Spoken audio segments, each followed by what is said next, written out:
આજ રોજ તમે ને હું બધા એક માના નામથી ભેગા થયા હોય. આમ તો 5-5 વર્ષના વાણા વીતી જતા હોય ને એ માની પાછળ આવી રીતે ભજન થતા હોય તો બહુ સારી વસ્તુ કહેવાય કે એ દીકરા દીકરીઓને પણ ધન્ય કહેવાય કે એમની મા પાછળ આવી રીતે ભજન રાખે. આમ તો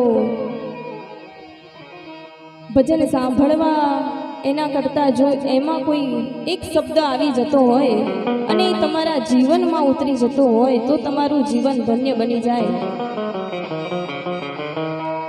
એટલે એ માને યાદ કરીને ગાવું હોય.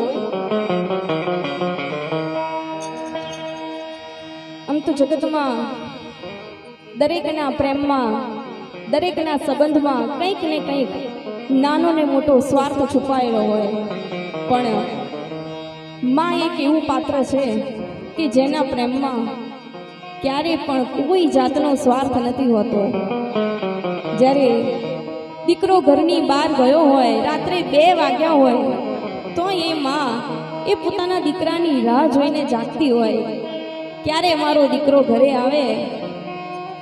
ત્યારે એ જ માને યાદ કરીને ગાવું હોય. ત્યારે